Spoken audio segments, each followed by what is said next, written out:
This is GM Word of the Week, and I'm Fiddleback. Chalk. As we noted a couple of weeks ago when we described the history of the 10-foot pole, our favorite fantasy games have oddly extensive equipment. And while some of the items appear small, innocuous, maybe even useless, there's usually a lot more to them than meets the eye. And whereas modern sophisticated gamers might dismiss them as useless relics of a bygone era to be supplanted or discarded, those gamers might not realize what they've thrown away until it's too late. And they end up lost forever. Take, for example, chalk. Yes, chalk. It's been there on the equipment list of Dungeons & Dragons since the beginning, right alongside the aforesaid 10-foot pole, as a matter of fact. But unlike the 10-foot pole, whose uses are many and varied, but also completely non-obvious, chalk is pretty straightforward. At least for anyone exploring an underground labyrinth. You use it to mark the places you've been so you don't get lost. Or at least you used to. Before everyone started gaming with poster maps or online where everyone just gets to see the map, and before dungeons shrunk from massive 13-level labyrinths beneath ancient castles whose maps would fill a notebook full of graph paper, down to manageable spaces of 8 to 10 rooms laid out logically in which no one could possibly get lost. So who needs chalk anymore? The thing is, chalk is actually pretty interesting and complicated, a lot more so than you'd think, and it's been a part of human history for a lot longer than you might realize. And a few years ago, some very smart people weren't nearly as dismissive of chalk as the gamers we've had at our tables when their chalk supply suddenly vanished. Smart, modern gamers won't be so dismissive of chalk either once they learn a thing or two about labyrinths. So let's talk about chalk. Hopefully you know what chalk is. It's a soft white mineral that powders easily. And it's that soft, powdery property that makes it very useful.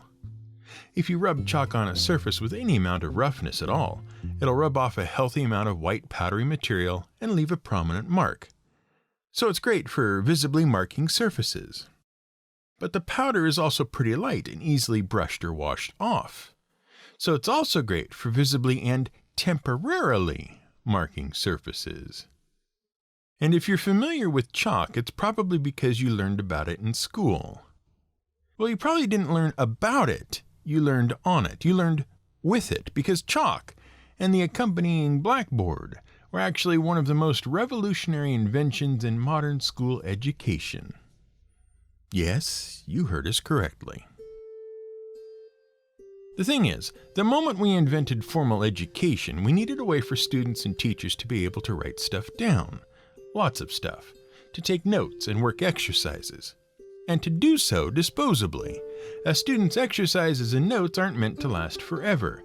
They just need to survive long enough for the student to pass the test. After that, no one cares about them anymore.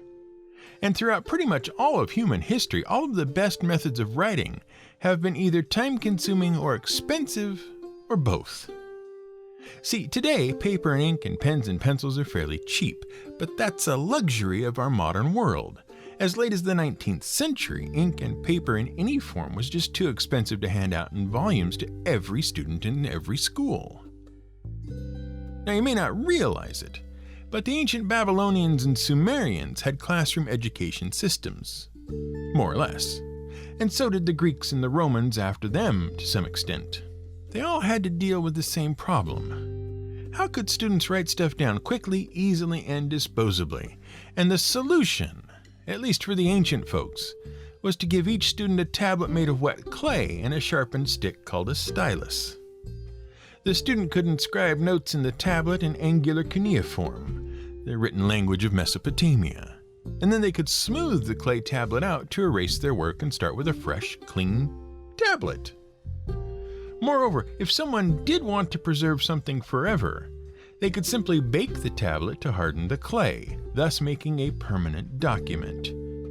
Etched in stone, as it were. And this solution worked for a long time. When classroom-style education returned to the world, thanks mainly to Prussian ruler Friedrich the Great back in the 1700s, who was a great believer in formalized education, and whose ideas spread to the colonial United States and exploded in popularity with the Industrial Revolution, educators faced the same problems. And they hit on basically the same solution. A flat piece of slate or wood could be marked with a stick of charred or painted wood. And it worked well enough. But there was one problem. There was no way for a teacher to present a lesson or problem or set of notes to a class as a whole. The teacher could only dictate, and each student would have to copy their own version of what the teacher said. Then in 1801, in Edinburgh, Scotland, a geography teacher named James Pillins hung a large piece of slate on the wall in his classroom and changed everything. He'd invented the chalkboard. And then, at the West Point Academy in America, an instructor named George Barron adopted Pillins' idea. Meanwhile, in America, the railway system was becoming a huge thing. It had connected the entire country. Most importantly, it connected the prairies and western territories where new schools were popping up everywhere, with the slate mines in Vermont, Maine, Pennsylvania, Virginia, Maryland, and New York. As a result, there was a boom in the slate business, and every new school soon had a slate chalkboard in every classroom. But what actually is chalk? Well, it's a mineral, as we said, a rock, but that's not really doing it justice, because it's actually a pretty ancient mineral, and we mean ancient in two ways. First, it's ancient in that humans have been using it a long time. Second, it's ancient in that it's actually made of the corpses of prehistoric sea creatures. Oh yeah. See, chalk is a sedimentary mineral, which is one of the three main types of minerals. What that means is that it's made up of small grains, sediments, which get deposited somewhere, and then they get cemented together by time, pressure, and chemical processes. And the sediments that make up chalk are the shells of coccolithophores. Coccolithophores are a type of plankton, microscopic living things that drift along in large bodies of water. Now, you've probably heard of plankton, and you might think of it as a very specific creature, or a class of closely related creatures.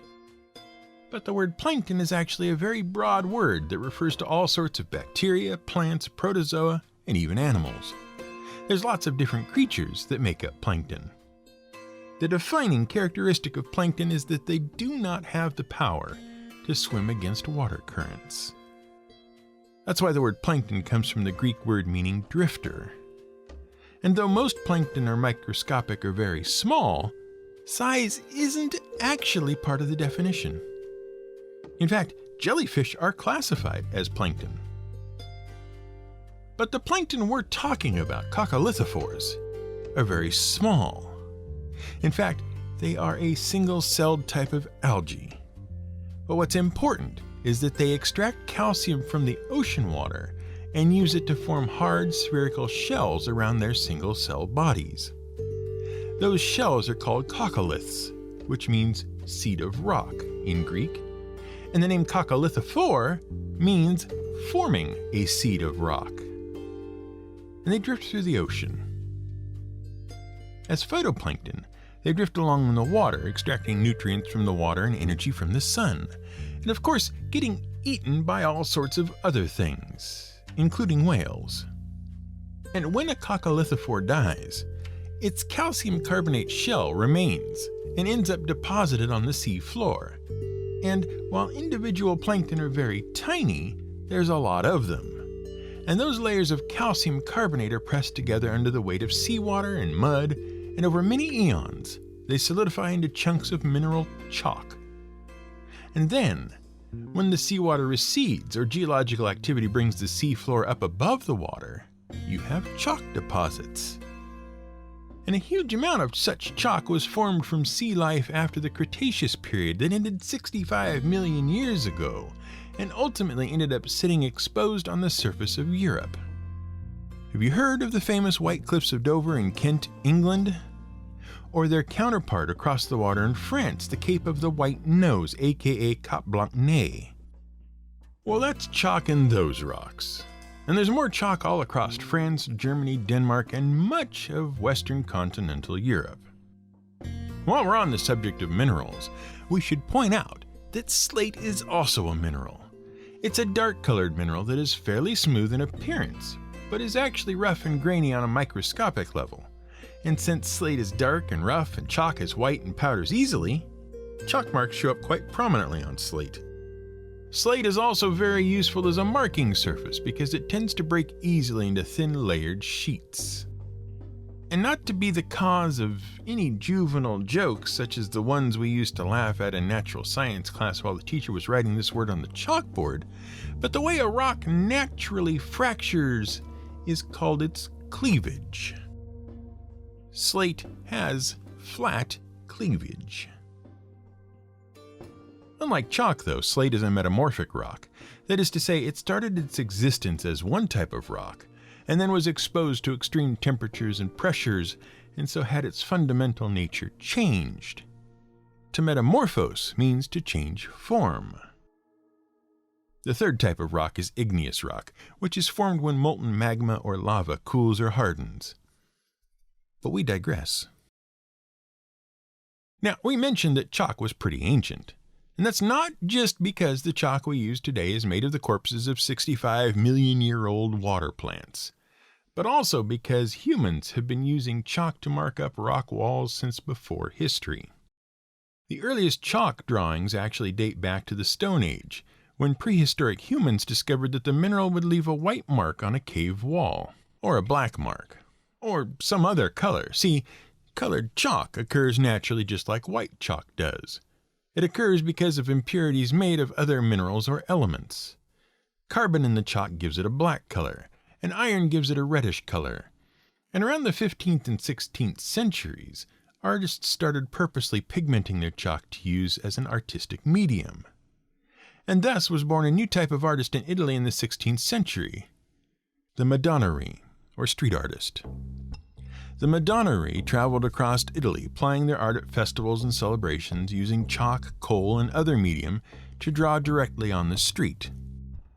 They primarily drew religious images, especially portraits of the Madonna, an icon of the Virgin Mary. And if you don't remember what an icon is, go back to the gelatinous cube episode. We explain it there. Passers-by and festival-goers would watch the Madonnari ply their art and toss them coins. The practice spread across Europe, and by the 1800s it reached London. And the London chalk artists were called screevers, which comes from the Italian word to write. And they were so called because they often included little moral messages in their art.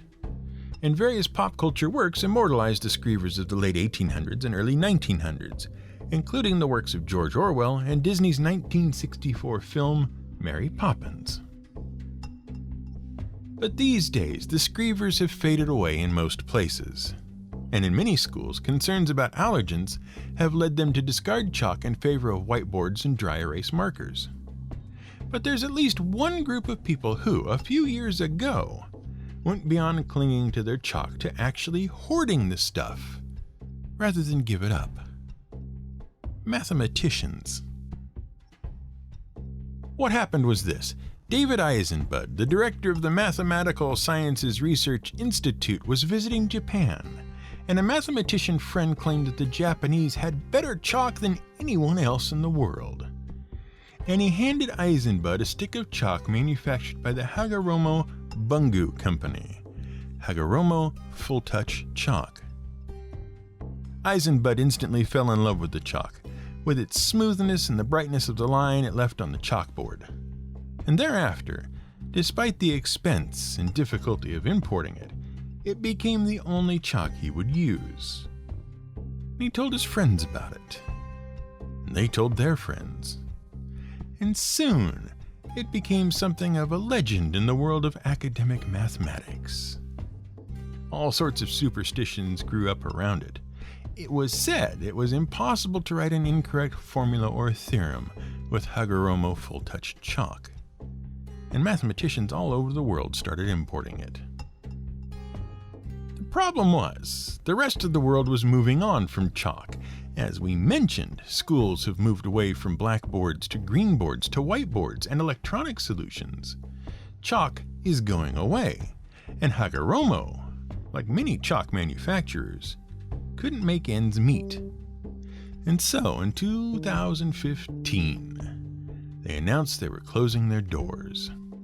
And mathematicians all over the world started buying up the remaining stock and hoarding it. This really happened, seriously. They stockpiled it. They sold it and traded it amongst themselves. They treasured it. Many ended up with multiple decades worth of supply. But even so, they started rationing it. Now, this story has a bittersweet ending. Hagoromo did close, but they sold their equipment to another company along with the formula, and that company has been manufacturing the Hagoromo Full Touch Chalk. At the time of this writing, you can buy it at Amazon. A 72-piece box goes for less than $30. But the mathematicians who loved it, they say it isn't the same. And original boxes of Hagoromo Full Touch are still coveted and going for hundreds of dollars on Amazon Marketplace and eBay. But unlike those mathematicians, modern gamers are much less appreciative of chalk. These days, gamers don't even bother bringing chalk into the dungeon, partly because, as we've noted, modern dungeons are far smaller and far less maze-like than they used to be, and partly because modern GMs coddle their players by providing maps.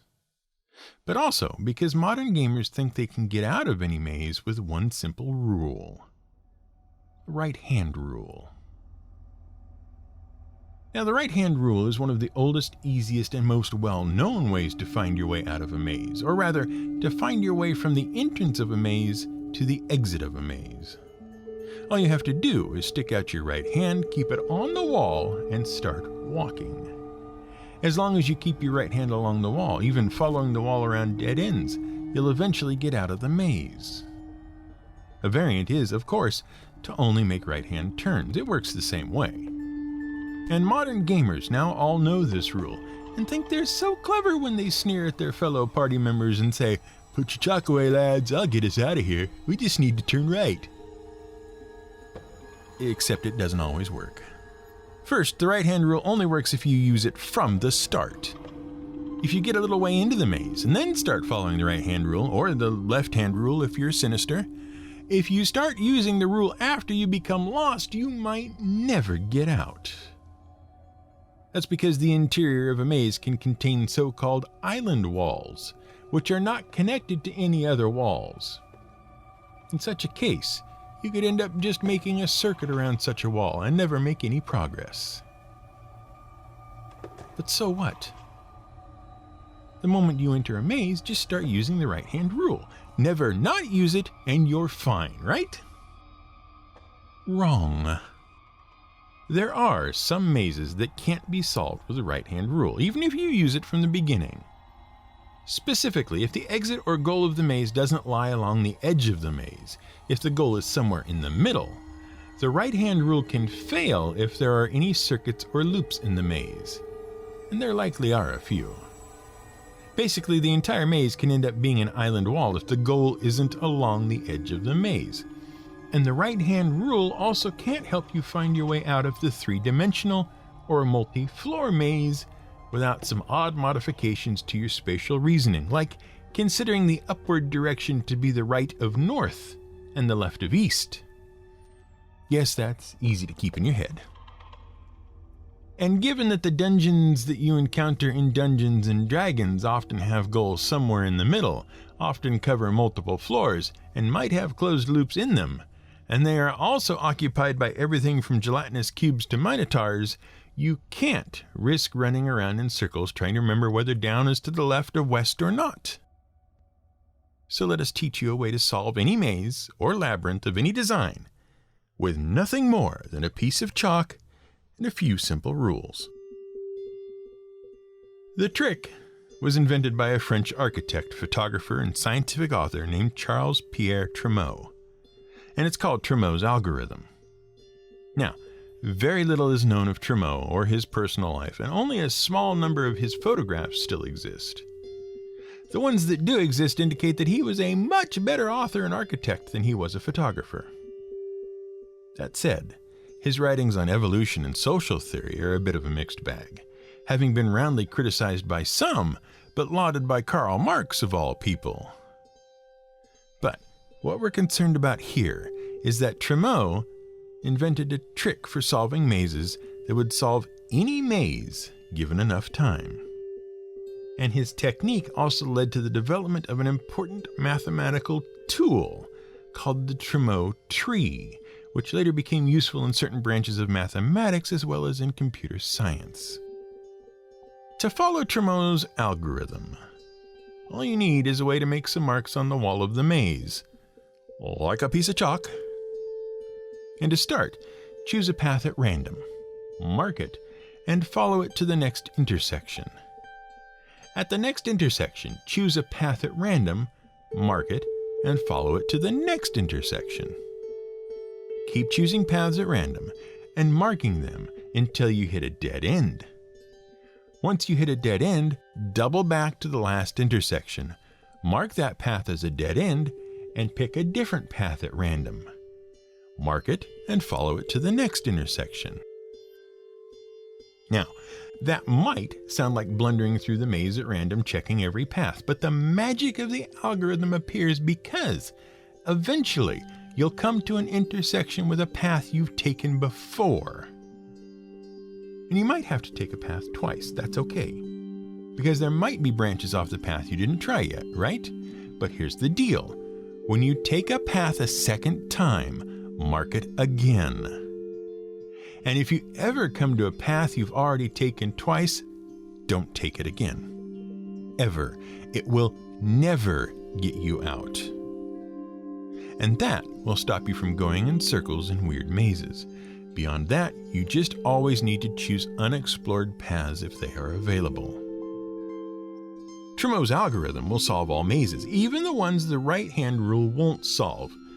It may not solve them quickly or efficiently, but it will solve them. And unlike many modern maze-solving computer algorithms, it has the advantage of being a system a human brain can follow from inside a maze with nothing more than a piece of chalk. Oh, and the paths that you've marked exactly one time will always lead you back to the start in case you need to retreat. So, maybe the next time one of your fellow adventurers pulls out a stick of chalk, maybe don't tell him to toss it away because you've got an easier way. You never know what you'll lose. It just might be yourself. This has been GM Word of the Week. It's written and researched by The Angry GM and produced by me, Fiddleback. You can support us on Patreon at patreon.com/GMWordOfTheWeek. You can find more at gmwordoftheweek.com and theangrygm.com.